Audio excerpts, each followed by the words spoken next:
முத்துக்குமரா தேவையில்லாம மாற்றியப்பா பிரச்சனை இல்லை. யாரை நீ அடித்தாலும் பிரச்சனை இல்லை. அதுவும் ஜாக்லின் அடித்தேன்னா உன்னை சும்மா விடுவாங்களா? சும்மா விடுவாங்களா? முத்துக்குமரன் மற்றும் சௌந்தர்யா இவங்க ரெண்டு பேருடைய செயல்பாடுகள் இன்றைக்கி பாராட்டக்கூடிய செயல்பாடுகள் அப்படின்னு நான் நினைக்கிறேன். ஏன்னா இந்த துண்டுச்சீட்டு டாஸ்க் ஒன்று வந்திருக்கு. துண்டுச்சீட்டு எடுத்து படிச்சுட்டு அதில் வரக்கூடிய விஷயங்கள் இந்த வீட்டில் யாருக்கு பொருந்தும் அப்படின்றத நீங்கள் சொல்லணும். முத்துக்குமரனுக்கு வந்த துண்டுச்சீட்டில் இவங்ககிட்ட எது பண்ணாலும் எதை சொன்னாலும் காமெடியாக எடுத்துக்குவாங்க அப்படின்ற ஒரு இதுவும், இவங்ககிட்ட காமெடியாக எதை சொன்னாலும் சீரியஸாக எடுத்துக்குவாங்க அப்படின்றதும், இவங்ககிட்ட சீரியஸாக எதை சொன்னாலும் காமெடியாக எடுத்துக்குவாங்கன்றதும், இவங்ககிட்ட காமெடியாக எதை சொன்னாலும் சீரியஸாகவே எடுத்துக்குவாங்க அப்படின்ற மாதிரி யாரை நீங்கள் நினைக்கிறீங்க அப்படின்றத சொல்லணும். முத்துக்குமரன் ரொம்ப நேரம் யோசிச்சுட்டு இந்த முதல் இது இருக்கு இல்லையா, எதை சொன்னாலும் காமெடியாக எடுத்துக்குவாங்க, எவ்வளோ சீரியஸாக சொன்னாலும் காமெடியாக எடுத்துக்குவாங்க அப்படின்றது இருக்கு இல்லையா, அதை ராணவை செலக்ட் பண்ணிட்டாரு. எஸ், ராணவ். ஏன்னா அவன் கூப்பிட்டு வச்சு மண்டையை கழுவி மண்டையை பொழந்து இதை பண்ணாதரா அப்படின்னு ஏகப்பட்ட தடவை சொன்னாலும் நீ ஏற்றுக்கிற மாதிரி இல்லை, இது அப்படின்னு கொந்தளிச்சிட்டார் அந்த இடத்துல. வழக்கம் போல் சிரிச்சுக்கிட்டே பேசிட்டார். ஆனால் ரெண்டாவதாக ஒரு கேள்வி இருந்துச்சு இல்லையா, அந்த கேள்விக்கு தான் இவர் வாழ்க்கையில் மிகப்பெரிய ஒரு தவறு பண்ணிட்டார்னு நினைக்கிறேன். இனி ஜாக்லினுடைய ஆர்மி இறங்கி முத்துக்குமரனை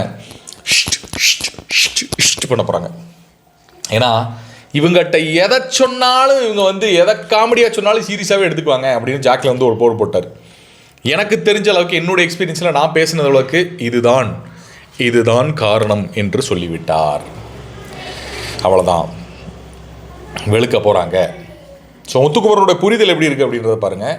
ரொம்ப தெளிவாக ராணவ் அப்படித்தான் இருக்கார். நமக்கு பார்த்தவளுக்கு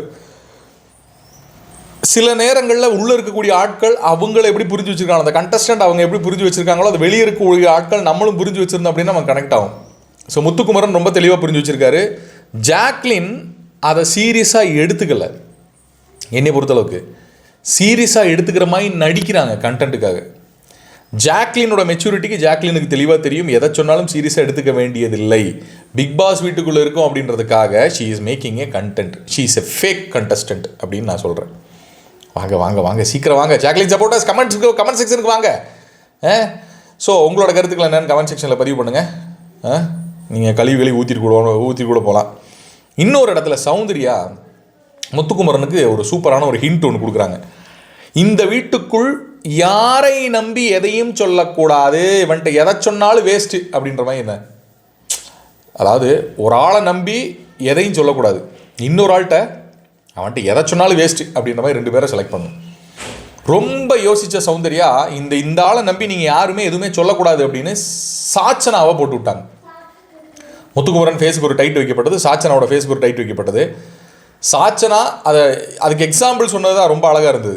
இப்போ முத்துக்குமரன் கூடயே இருக்காங்க, முத்துக்குமரன்லாம் பேசுகிறது என்ன அப்படின்றத கேட்டு அதுக்கடுத்து சாச்சனா ஒரு இடத்துல போய் அது எல்லா இடத்துலையும் இருக்கிற மாதிரி இருக்காங்கல்ல சாச்சனா, அப்போ போய் அங்கே போய் சொல்கிறதுக்கு வாய்ப்புகள் இருக்குது அப்படின்னு நான் நினைக்கிறேன். அப்படின்னு முத்துக்குமரன் மைன்யூட்டாக எல்லா விஷயங்களையும் கவனிக்கக்கூடிய ஒரு ஆள். லெட்டர் எழுதுனது யார் அப்படின்றத ஒரு டாஸ்கில் இவங்க சொன்ன வசனங்களை வச்சு கண்டுபிடிச்சி சௌந்தர்யாட்ட சொன்னாள். ஓகே, ஒரு லெட்டரை வச்சு அவ்வளோ டீட்டெயிலிங் பண்ணக்கூடிய ஆள். ஸோ சாச்சனா தன்கிட்ட உண்மையாக இருக்காங்களா இல்லையா அப்படின்றத முத்துக்குமரன் ஃபைண்ட் அவுட் பண்ணிட்டார்னா சூப்பர். இந்த வீட்டுக்குள்ளே ரெண்டு ஆளால் தான் அவங்களுக்கு கெட்ட பேர் முத்துக்குமரனுக்கு வருது. அவருடைய கிராஃப் கீழே போகுது. ஒன்று சாச்சனா, இன்னொன்று மஞ்சரி. ஸோ சாச்சனாவை பற்றி அவர் புரிஞ்சுக்கிட்டார் அப்படின்னா இன்னும் சூப்பராக இருக்கும். அதுக்கான ஒரு இதாக தான் சௌந்தர்யா அதை சொல்லியிருக்காங்க அப்படின்னு நினைக்கிறேன். உங்களோட கருத்துக்கள் என்ன கமெண்ட் செக்ஷனில் பதிவு பண்ணுங்கள். இன்னொரு ஆள் யார் சொன்னாங்க தெரியுமா? அதே ராணவ் மட்ட சொன்னாலும் வேஸ்ட்டு அப்படின்றது ஒன்று இருக்குல்ல, அதை ராணவ தான் செலக்ட் பண்ணியிருக்காங்க. இவங்க ரெண்டு பேரும் செலக்ட் பண்ணியிருக்க ஆட்கள் சரியா அப்படின்றத கமெண்ட்டில் போட்டு விடுங்க. இன்னும் பெட்டரான இன்னும் இன்ட்ரெஸ்டிங்கான கண்டென்ட்டுகள் இருந்தால் இன்னொரு வீடியோவில் சந்திக்கலாம். நன்றி.